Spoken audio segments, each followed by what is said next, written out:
handsome rendering of some wealthy degenerate. It is a difficult thing to face the past, and even more so to reconcile with it. Only when we acknowledge the past can we be free from it.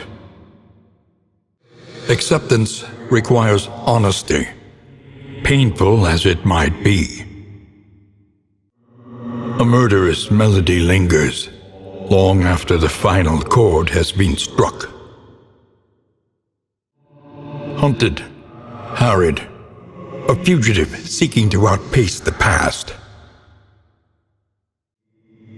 Beneath bloodlust and fury, there is emptiness and shame.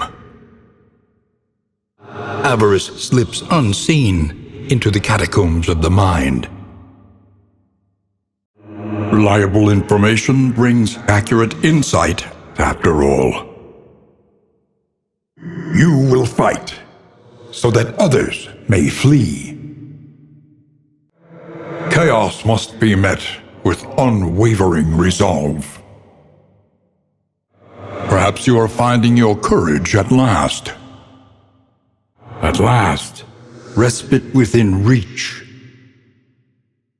If you hope to heal, you have chosen wisely. Let us hope the madman's scrounging has borne fruit. Look ahead, a place to reflect, remember, and reconcile. I trust you have calculated your odds carefully. This will not be easy.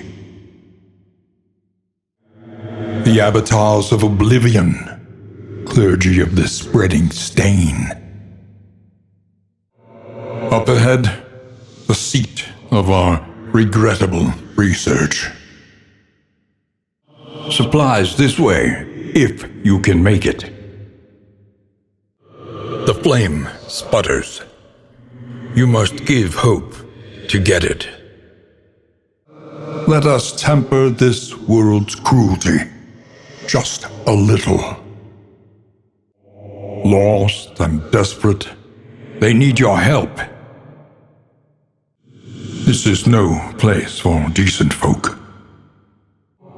The fog is parted. Our way is made clear. Look to the horizon and lament. Everywhere, in all directions, destruction has claimed dominion. The value of such a view is matched only by its unsettling awfulness. To arms, though it brings no satisfaction. Pity a soul so twisted by despair. Your path lies through them, and so they must fall. They revel in debauchery, debasing themselves in the face of the end. They had honor once. Now they have nothing at all. Slow, vacant, and resigned, the lost battalion shambles on. Toothy and corpulent, slaves to their hunger. Plague eaters, feeding on the tainted crop. Emboldened anarchists, desperate to exercise their nihilism. Lament the knowledge taken by the fires of these fanatics. No choice. The brutish creatures must be confronted. Swine folk, indulging their vileness in the dark. She heals the injuries of others, while ignoring her own. She understands the futility of her work, but undertakes it nonetheless. She weeps for the fallen, and knows she will join them soon enough. Joints ache and muscles burn. The body requires attention. His attention is unfocused, as though he is in two places at once. He chatters incoherently, but his prices remain fixed. He struggles to decide what is real, holding back fits of laughter and tears. His stifled smirking betrays a malign madness. We must understand the past if we are ever to be free of it. Who will face the half-remembered horrors of their past? Steel yourself. The hulking horror inside will not fall easily. Beware what awaits you inside. Foul winds and foul tidings. No doubt the source is within. This is a den of absolute evil and wretchedness. Prepare yourself. Locked in a nightmare slumber, he is tortured by failures both real and imagined. He has retreated, undying, into a dream, and there he must stay. Within every keep, a general and his loyal, lumbering guard. Born to a corpulent, half-eaten mother, the child is a ravenous avatar of degeneracy. The harvest is here. Pity those with a place at the table. The landowner's manor. Do you hear the child's cries? He teeters madly upon his ladder, reveling in the fiery destruction of human accomplishment. The conflagration must be stopped. The librarian must be destroyed. The library burns, and with it the remains of philosophy, reason, and insight. The beautiful illusion that was the world, fragmented and undone. Reality comes asunder before our eyes. Behold, the infinite emptiness of the void. Emptiness and dissolution have wormed their way into the world. A place of research and inquiry, a monument to a once prestigious career.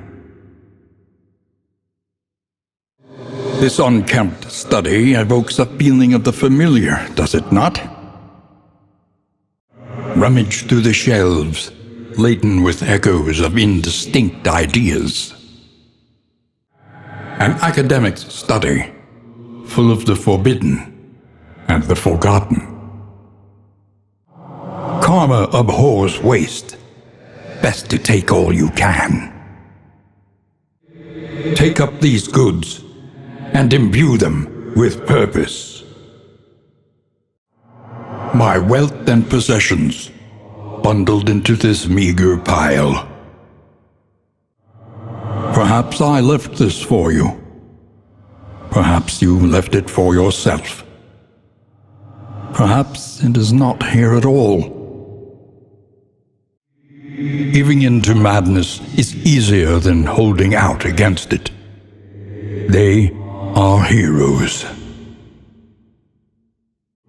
Look upon their noble struggle and be humbled by it. Desperate and wanting, will you rebuff their earnest pleas? You must be strong enough to shoulder more than your share of the burden. Facing oblivion, these folk have kept their honor. Have you? Let us hope their desperation can be eased. Nothing remains, save a burning will to survive. Indiscriminate science stains the surgeon's hands. To know the abyss, one must embrace it. Pride, more devastating than the horrors of 100 campaigns. Making peace with adversity is the very essence of existence. Experience, however painful, is the greatest teacher of all. The means of mastery. An impressive haul. Put it to good use. Scavenge what you can, and be off once more. In this world, wealth is worthless without purpose. Amidst the spoils, an artifact of unparalleled power. An inkling of potency still lingers in some of these well-worn relics. The Wainwright awaits, eager to ply his trade. A fortune in memories, long forgotten. Your coach is laden. You can carry no more. By confronting the past, we learn to face the future. There are yet places such as this, where a little light still gathers. The fire is lit, the table is set. The inn awaits its favorite guests. Rest tonight, under the mountain's unblinking gaze. One learns quickly when survival demands it. Listen, practice, improve. Learn what can be taught, that you may stand just a little taller at the end. Spend what you can, or wealth no longer has meaning, if indeed it ever did. Precious relics remind us of a time before the end. Conventional fare, but fairly priced. Consider your position and plan accordingly. Rain, fire, and rot. Is there no sanctuary from this madness? Every road a winding torment. Every turn bent on our destruction. The provinces and cantrevs of our land, crumbling and undone. Everywhere in ruin, everywhere in need. The first of many forks in the road. Choose your path and ride out unbowed. Trenches and tents, the front lines of a war that was never fought. Mud and rain, resignation and death. This land is truly barren. The farms and fields of our kingdom, overrun with putrescence and rot. The tainted crop continues to spread its tendrils of rot and pestilence. Another nameless city. Another inferno of mutilation and madness. Our great cities burn. All that beauty and knowledge, ash on the wind. Abandoned waterways, home now to far worse than rats. Unmapped, unexplored, a risky proposition. It cannot fight, but perhaps it can calm. A little company for the long ride ahead. Reconfigure. Meet each challenge on its own terms. Experimentation. Your academic instincts serve you well. Bolt it on and be off. The mountain will not be denied. Any advantage is a good thing. This will serve well. Good. An improvement. The next stop is leagues away. Plan accordingly. Planning and mindfulness, as vital to survival as sharpened steel. Each improvement, a new variable in the equation of your fate. Your coach must be maintained if it is to carry you where you must go. Let them know us by our reputation. An accomplishment worth remembering. The familiar hearth crackles invitingly once again. The place is a little worse for wear, but familiar nonetheless. We would come here in summers of years gone to write, think, and rest. Lower your guard, soften your gaze. It is safe here. The roaring hearth does much for the weary body. Even more, perhaps, for the restless soul. Rest now for a time.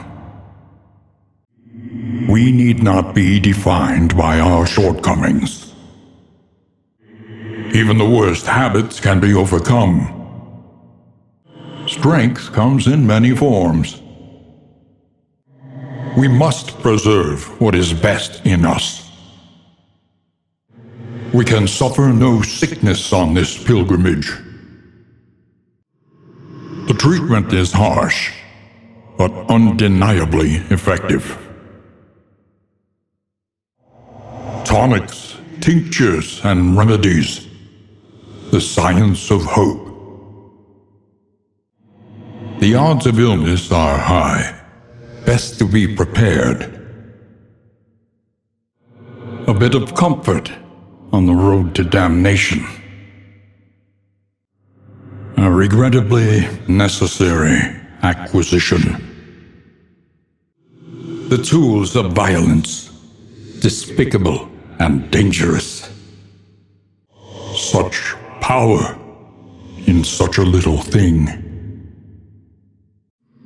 Trinkets and baubles, paid for in blood. Anything that lets us travel further is worth the cost. A sound investment in roads yet untraveled. Something to ease the rigors of the road.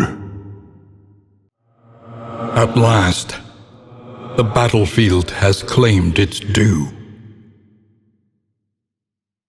Go with grace into the great beyond. The final chord is struck. Every road must end. A warrior's death, redemptive and transcendent. Death comes for the rich and poor alike. There is something unearthly in the tannin of this unsavory vintage. A handsome rendering of some wealthy degenerate. A rare and impressive collection of folklore, ancient wisdom, and sinister secrets. We reasoned that the mind must be dissected if it is to be understood.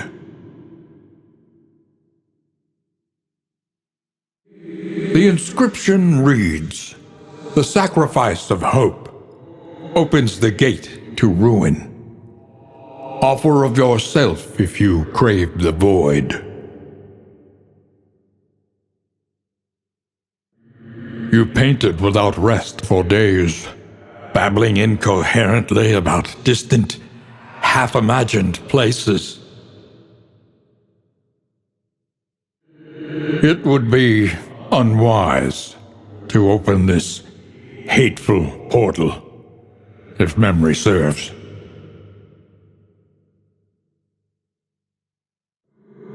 We were able to replicate the dark song, albeit in a more conventional key. Recovered from the sunken temple off the wind-whipped coast, it emanates an antediluvian power. I regret ever buying that cursed clay, from which sprung this anathema. The well-worn seat of our research, still littered with notes, diagrams, and dusty journals. The theory at the time was that harm could be rendered to a subject by proxy. We found the pathetic creature chained to an obelisk, a half-mile beneath the old church ruins. An early experiment. Gird yourself and don't stand too close. Despite being in perfect working order, it remains damnably stuck just before 12. Extinguished, she can run no further. Nothing can survive such a wholesale, organic failure. He will drift among the stars. An unexpected find. Crushed beneath thundering hooves. Let nothing mar your path. The hooded watchers howl to their horrid kin. The pitiless stamp of cloven hooves can be heard ahead. To attempt and fail is no shameful thing. Echoes of allies reverberating in the void. Each gravestone is more than a failure. It is a promise to do better. Comforts are exhausted. Ahead, only trial and tribulation. The point of no return welcomes you with open arms. The winds whip more harshly on the far side of the brook. You can feel it, a change in the air. The bulwark of your denial is giving way. You see, even your valley is not immune to the spreading stain. Push on to the inn. Rest and resupply await you. Are you shaken? There is so much worse in store. A semicircle, radiating 5 points of power. A symbol hidden deep in the iconography of every ancient empire. Whether by providence or happenstance, we stumbled upon the mark of some strange power invoked the world over, reflected in cultures predating mankind itself. The Iron Crown, enigmatic and ubiquitous. It was you who found the cipher, scribbled hastily in the decaying margins of some long-forgotten tome. Scribbled in blood. You were my brightest student, my research partner, and my dearest friend. The university's resources were impressive, and yet, on occasion, we relished in first-hand experience.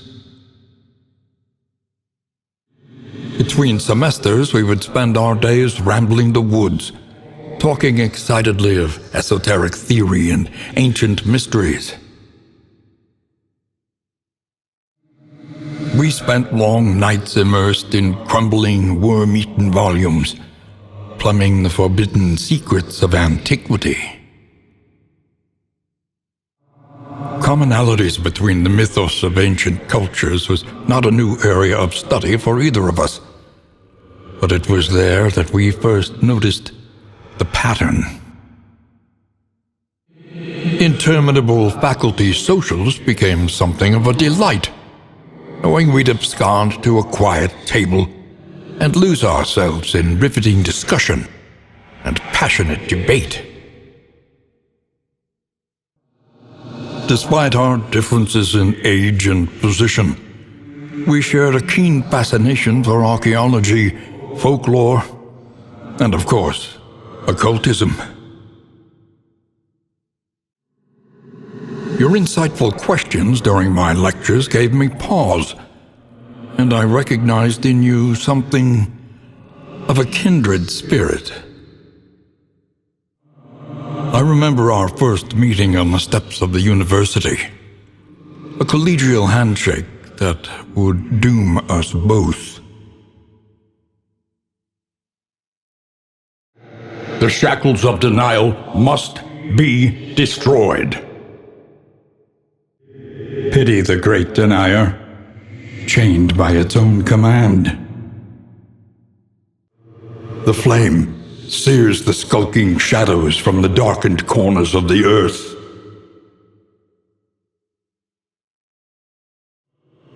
Success, so long pursued, is rewarded only with creeping revelation. The shadow's advance has been halted, for a time. At last, the veil begins to lift. On and on, over and over, until the truth is laid bare, and you are finally free. Try and try again. You will break through this gloaming murk. Learn from each attempt. Deepen your understanding, and victory will come. Remain undeterred, and you will yet prevail. Do not despair. There is nobility in the attempt. Each milestone makes the next road just a little easier. Knowledge and experience, twin yardsticks of progress. The Odyssey strengthens you. The flame grows stronger. You have cowered in your crumbling denial long enough. We travel through the incalculable dimensions of human weakness. Stagnant and sprawling, this hellish abyss extends beyond sanity itself. How many souls are lost forever in this lightless obscurity? A nebulous nightmare, an apocalypse that only we can oppose. While the flame still burns, hope remains. An ocean of emptiness, slowly swallowing the world. The greatest horror, it would seem, is nothing at all. Onward, and let us hope enough yet remains of the world. The leaves fall, never to grow again. This was a beautiful place once. What a pity. You came here seeking solace, but found stagnation instead. At last, the world's mind is free to remember a time before the cancerous corruption. The mind must be freed of its self-imposed incarceration. The Nightmare Gate is revealed. Beyond, only infernal nihility and non-existence.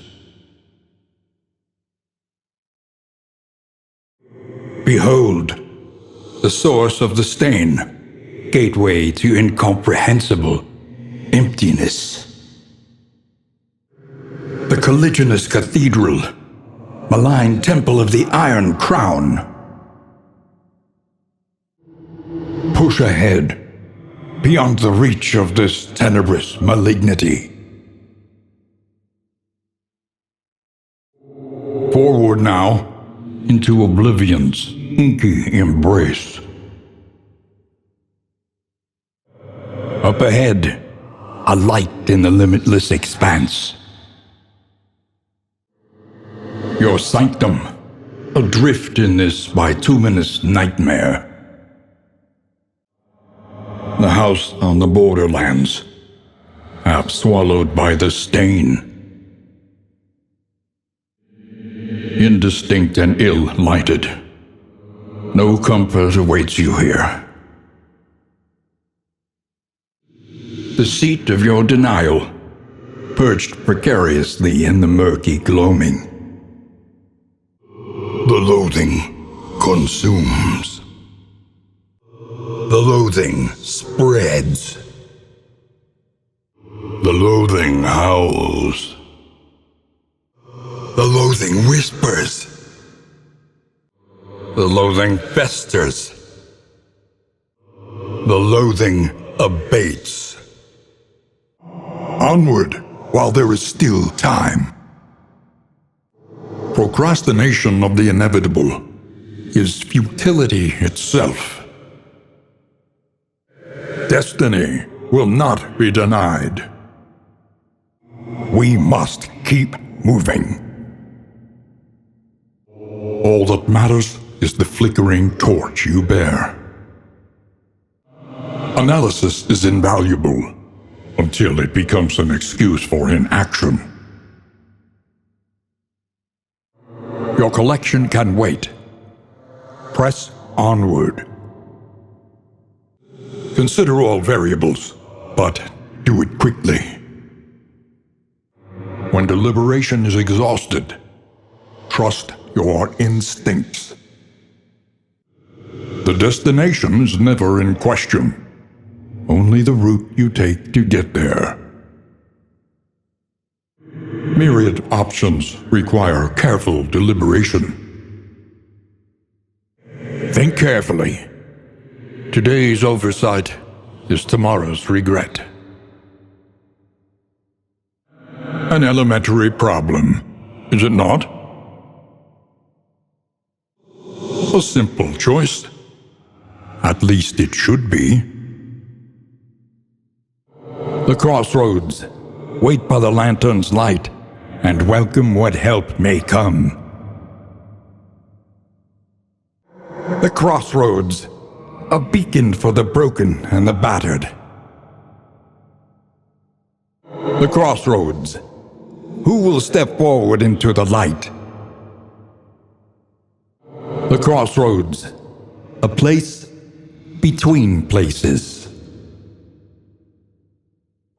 The crossroads, where lost souls hope to find their way. The road is yours to travel, but you are not alone. When you are ready, this rutted roadway will finally take you home. Forward now, into the crumbling chaos of the world. The flame, sacred and sputtering, the last hope for us all. Onward once again, though all the world's horrors bar the way. The time for denial has passed. You must face your failures, or be consumed by them. At last, the great ziggurat, temple of failure and regret. When the cult came, no orders were shouted, no swords were drawn. There was only stupefying horror, and the catatonic lethargy that follows it.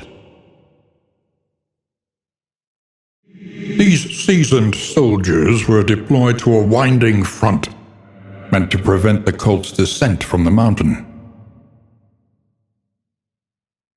Emptied of mind and spirit by some existential shock, the poor devils roam aimlessly amidst the trees. Resigned to the end of things, they waited for death, and still they wait. They thrill to the succulent flavor that grows up from some nightmare pit far beneath the earth. First, they ate the rotten flesh of their animals. Then, still hungry, they turned upon themselves. They emptied their larders, gorging themselves as the world began to crumble. Voracious and decadent, the landowners and peasants alike descended into an orgy of consumption. The fanatics feed themselves to the fire, their flesh melting like candle wax. Centuries of human learning and achievement ruined by riotous contempt. Unhinged by the impending apocalypse, the fanatics burn book and building alike. Rubble and flame, as far as the eye can see. The swine were first reported by denizens of a small hamlet nestled on the western coast. There are rumors these rancorous beasts have some demonic spark of otherworldly intelligence. Hidden in warrens and ancient waterways, the swine proliferate unseen and unchecked. War rewards only resignation. The rancid crop grows unchecked and abhorrent. Behold, the great cities of man, ruined and aflame. Tread carefully and quickly. This is swine country. It is low indeed to profit in destruction. Pillaging brigands, enriching themselves as the world collapses. The worst kind of parasite, opportunists. Echoes of humanity, twisted by hopelessness. Stumbling and grasping, shadows of what they once were. The lost souls of a dying world, empty of hope and humanity. They stand guard even now, deathless and dreaming. A festering impasse, tended by toothy fiends. In crisis, no gain is insignificant. Abandoned or forgotten, it is ours now. Fight on. There is no way out or through. An opportunity squandered. Haste and carelessness, hallmarks of the unprepared. Mistimed, misdirected. A miscalculation, perhaps. A simple solution. Elementary. A trifling matter. Easily dispatched. A trivial worriment. Straightforward and effective. A lesson taught is a lesson learned. A simple variable, easily resolved. A petty hindrance. A righteous action. The work continues. Messy, but effective. Another impediment, cleared with impunity. One less obstacle in our path. On to the next. Early results are encouraging. A promising development. Let us hope to finish this quickly. A steady subtraction, an invariable result. A deliberate and methodical appliance of harm. The smallest variable can make all the difference. Take heart and do not relent. They falter, so press your advance. A resounding response. The unrelenting application of violence yields morbid gains. All problems have their solutions, even the big ones. A slow dissection, an unavoidable end. Self-reliance is a rare and wonderful thing. Dragged back from the brink. Weaken them, that another may finish the work. Well done. A master stroke. Bravo. Stupendous. Lethality writ large. A brilliant conclusion. Excellent work. A breakthrough. A setback, nothing more. Bafflement and vexation. Stumbling and stupefied. Anxiety foments insidious fears. This is no time to falter. A slow suffering begins. An unforeseen complication. Let us hope they find peace. Once again, teetering on that terrible precipice. And now, the greatest test of all. Steady yourself. When myriad variables align themselves against you, it is wise to desist. Recognize your disadvantage and accept it. Recalculating one's odds is never a wasted endeavor. Cowardice, a crude term for the science of self-preservation.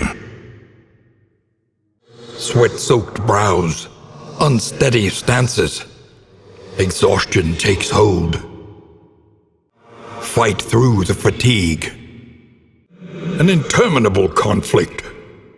There is comfort in company.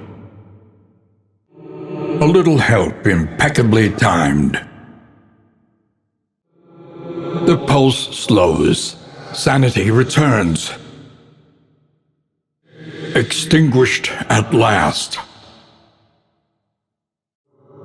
welcome relief from caustic agony. This wound, at least, has been tended to. In crisis, we can rely only upon each other. Cooperation is the key. Empowered, emboldened. Tried and tested. A bond to be counted on. Two facets of the same stone, never one without the other. Aspiration unites the hopeful. While the heart still beats, desire will never die.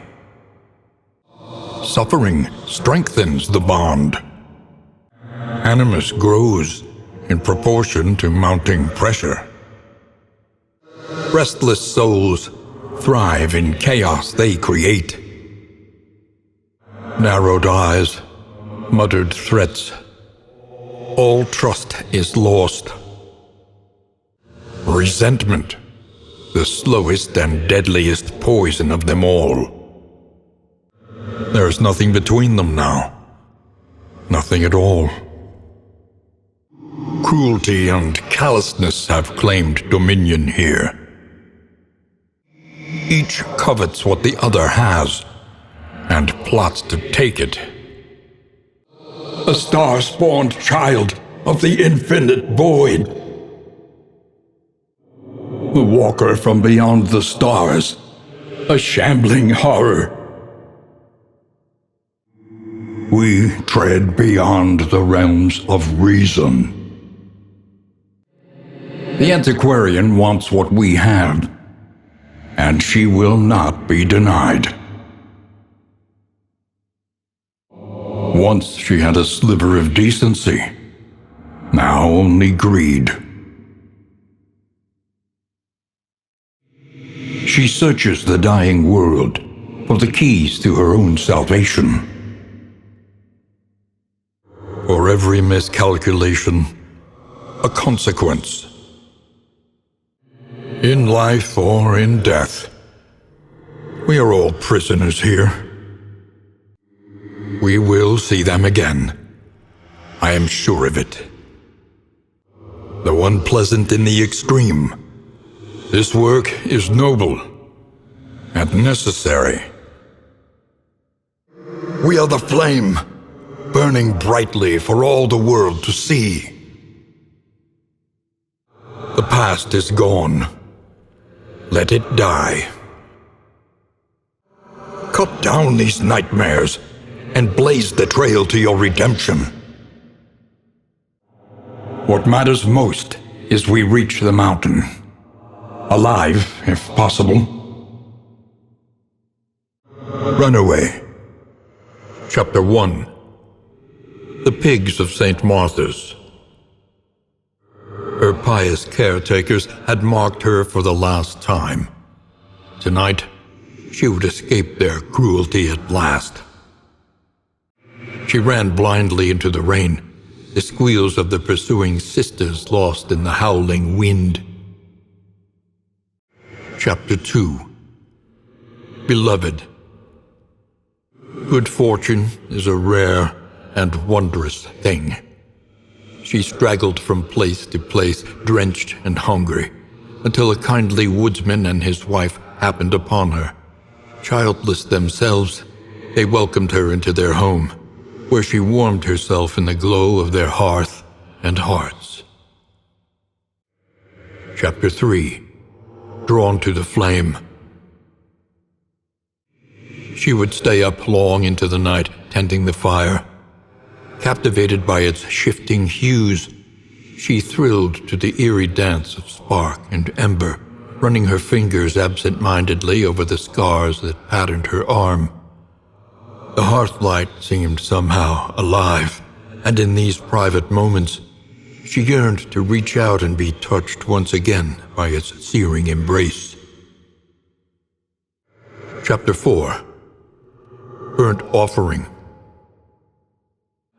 An accident, but surely there was time to contain the flames. The walls were alight. There was no stopping it now. Chapter 5. Ashes. She stood in the center of the inferno, transfixed by its swirling kaleidoscopic beauty. Her rapturous fixation was cut short by a heavy beam falling from the ceiling, blocking the door. Panicked, she dove headlong through a window as the cabin bloomed into a pyre. Heaped upon the wet grass, she heard the screams of her adoptive parents, trapped and burning in their bedroom. Plague Doctor. Chapter 1. The Good Student. Brilliant and bold, her unconventional theories created nothing short of a scandal in her 4th year. The mocking whispers and scornful glares of her peers and professors had an ironically invigorating effect upon her extracurricular experiments. The mysteries of the human body, of life and death itself, hovered just beyond her scalpel's reach. If only she could acquire a corpse of sufficient freshness. Chapter 2. Head of the class. Her professor was a relic, hacking and wheezing his way through a hopelessly conventional curriculum. She delighted in the combative debate, and behind her bookish glasses, reveled in their outrage and confusion. Chapter 3. Extra credit. By the 2nd semester, her research was at a critical point, and regular supply raids of the university laboratories had become necessary. During one such expedition, she stumbled upon her professor, awkwardly slumped over his podium, a bloody kerchief on the floor. Here, then, was her ideal cadaver, her long-awaited opportunity, and she would not waste it. Chapter 4. Failing grade. Success. Vindication. The human machine restored to action.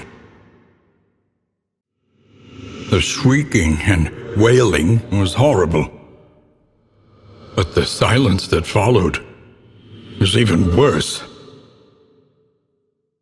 Chapter 5. Do no harm. Disposal of the body was a procedural affair. A carboy of acid would dissolve the thing and no evidence would remain. In the weeks that followed, however, she found herself unable to focus, sitting motionless at her desk, paralyzed by the ceaseless wailing that reverberated in her mind. Occultist. Chapter 1. The Ritual. On certain portentous evenings carefully selected for their astrological potency, he would gather his devotees around the ancient onyx table, and joining hands with them, would send his spirit out into the void. Safely tethered by their vital energies, he was free to wander the outer spheres in search of some dark communion and impossible power.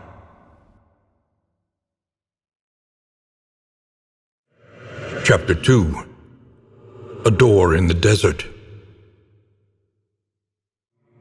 He found himself in a vast expanse of windswept dunes.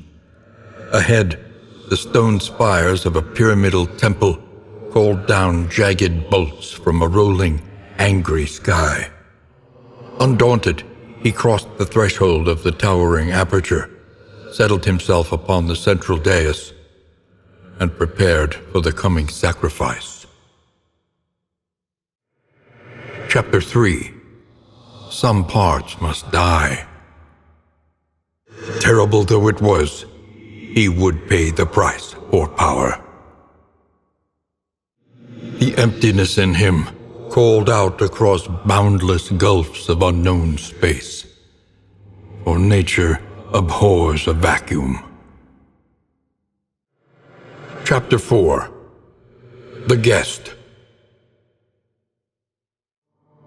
Drawing vitality from the assembled mediums, he would hold fast against the thing and harness a portion of its power.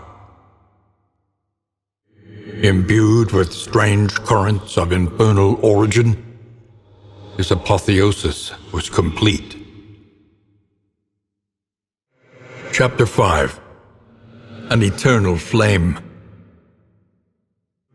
Emerging from his trance, he met the charred, steaming corpses of his acolytes with a shudder. He could sense the eldritch entity stalking the edges of his consciousness, probing for weaknesses. He had become a beacon, a conduit to unknown regions, and would be assailed by those blasphemous forces all the rest of his days. Man-at-Arms. Chapter 1. A premature promotion. The politics of a military career are perhaps as treacherous as war itself. Though untested in combat, his acumen for advancement was unmatched. Through a dubious campaign of influence and intimidation, he had at last claimed a coveted command, and was eager to bask in the glory of the victories that were sure to come. Chapter 2. A Leader of Men. Behold the conquering general, marching his men to victory. A rout, a massacre, a complete and total failure of command. Chapter 3. One Eye Open. Every night, the men of his regiment would interrupt his fitful convalescence. Mutilated and maimed, the spectral garrison clawed at his bed covers, whispering hateful truths in his ears. The exhausted attendants in the field hospital would wake to the sound of panicked screaming and inglorious sobs. It was not the war that had taken his eye. It was pride. Chapter 4. Ghosts of the Past. Demoted and disgraced, he returned to the battlefield, ready to endure the wrath of his regiment and grant them some small peace. At last, he would sleep undisturbed, and perhaps find some comfort in that murky abyss of dreamless wonder. Chapter 5. In the Trenches. He resolved to spend his remaining years seeking atonement in the trenches of bloody battlefields the world over. For him, there could be no respite from the horrors of war, and when at last he was struck down, he would die alone and unremembered. Surely, he deserved no better. Leper. Chapter 1. Shun them not. Despite the protestations of his royal advisors, he would visit with the sick and dying, providing them what comfort he could. The ailing and infirm were far less repulsive to him than the venomous whispers of his scoffing entourage. Chapter 2. Infection.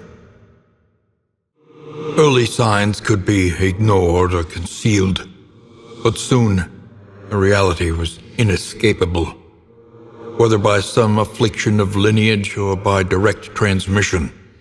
Symptoms of incurable disease began to openly manifest themselves.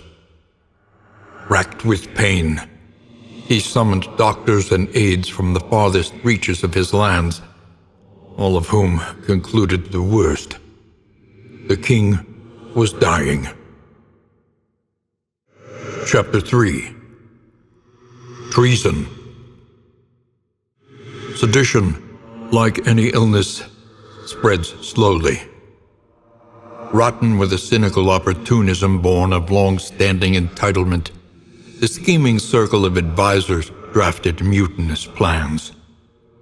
Though bedridden, he had long since divined their intent and feared the disastrous results of their would-be rule. Summoning his blacksmith and his strength, he hoisted his blade and rose to meet the coming threat. Chapter 4. The Purge. He had shown his compassion. Now he would show his fury.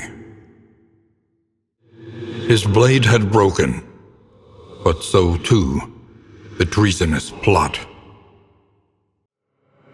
Chapter 5. A beautiful view. Satisfied that the spirit of his benevolent tenure would endure, he abdicated the throne. People gathered at windows and along the roads, weeping. Some threw petals at his feet, while others watched in reverent stoicism. As he walked beyond the city gates, he marveled at the beauty of the world and was grateful for his many blessings. Jester. Chapter 1. Some strange melody.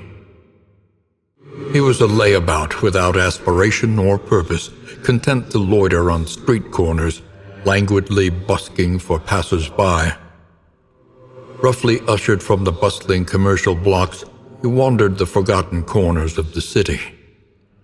An intoxicating melody drifted over a nearby cemetery wall, and he stumbled deliriously amongst the tombstones in search of the performer. Chapter 2. Music of the Night.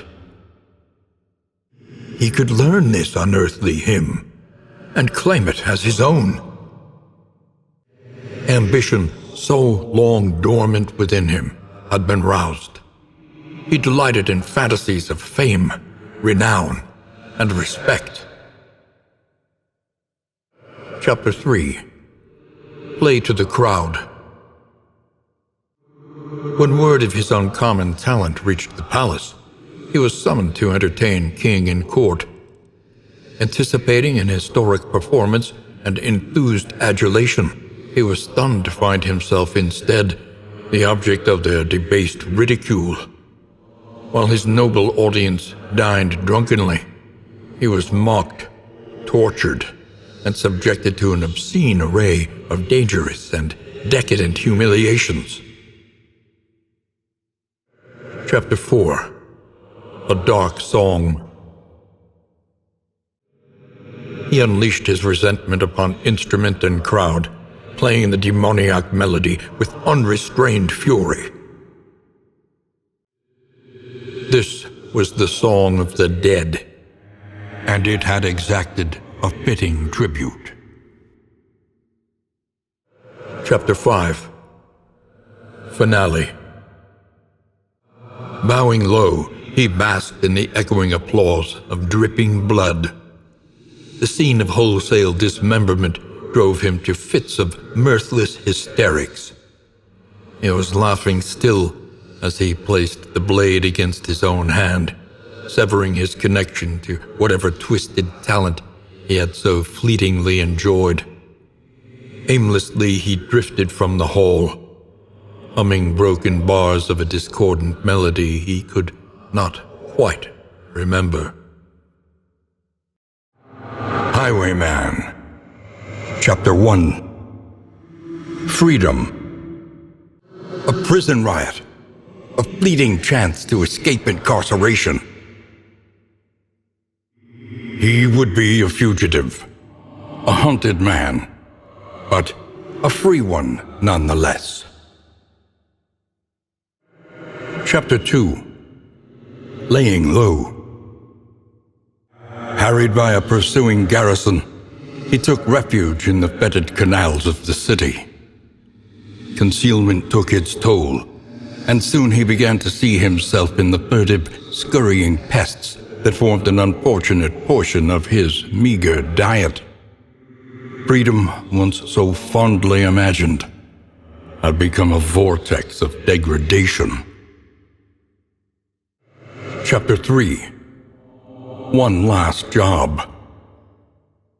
He was sick and starving, and in desperation offered his expertise to an unscrupulous malefactor. Shackled once more to an unsavory task by an advance of gold, he lined his belly, girded himself, and prepared for one final heist. Chapter 4. Highway Robbery. The stagecoach arrived, and he set himself to the business of bloodshed and robbery. He fulfilled his obligations with exceptional lethality, but his grim satisfaction would prove short-lived. Chapter 5. Shackled. The lifeless bodies of a woman and child, horribly mutilated by errant gunfire, stared spectrally through the remnants of the coach door. Arrested by the ghoulish sight, he felt the cold chains of remorse tighten around his heart. Guilt was a pursuer he could never outrun, a prison he would never escape. Hellion. Chapter 1. The Eve of Glory. She was young to join the war band, but any who challenged her readiness were met with clenched fists and violent indignation. Having bloodied the last of her detractors, the matter was considered finally settled. On the eve of battle, she joined her clanmates in a raucous celebration, her stein and her spirits overflowing with abundance. Chapter 2. The Brave. She was the tip of the spear, poised to sunder the enemy line, to live forever in the songs of her people. Her entire life spent in preparation, but when it mattered most, she had failed. Chapter 3. Night in the Woods. As the advancing army moved on, she huddled tightly in the tree's clammy roots, hoping to be somehow swallowed up into the earth. At dawn, she woke tormented by the exuberant cries of carrion crows, come to feast upon the corpses of her kin. When at last she stirred, the scavengers took flight, repulsed by the sight of this undeserving revenant. Chapter 4. Shame and Exile.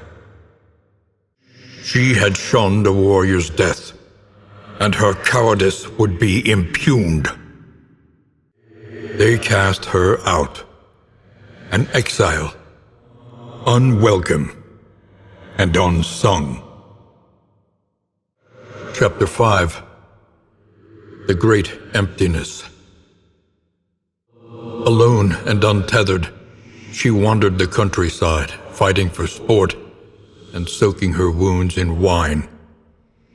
She sought death at every turn, desperate for a second chance to prove her mettle.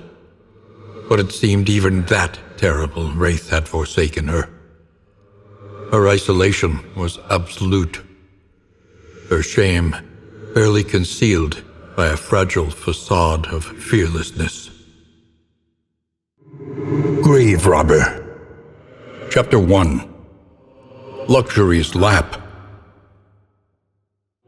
Born into money and married into more, she spent her days on horseback and her evenings in the ballroom. She was the object of her husband's boorish lust and drunken temper, placating his worst tendencies with a veneer of gracious deference, all the while indulging murderous fantasies of freedom and the fortune that would soon be hers.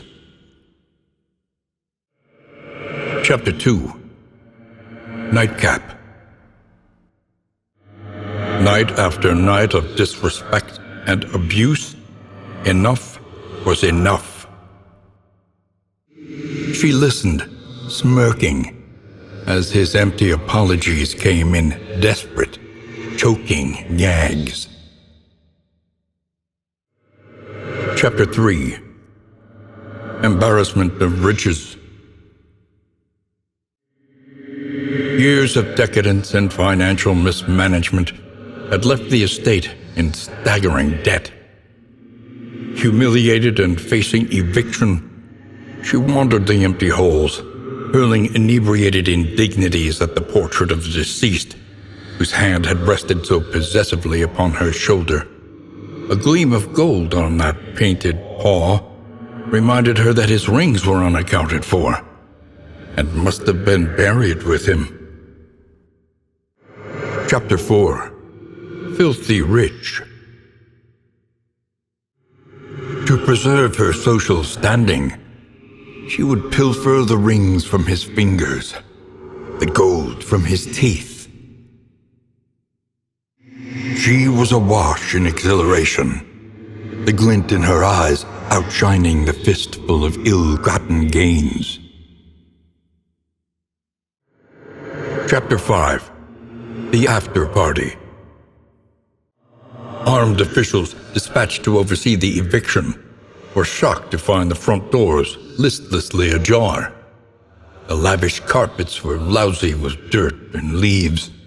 A heap of heirlooms gleamed on the ballroom floor, rings and brooches in a careless pile. The lady of the manor, however, was nowhere to be found.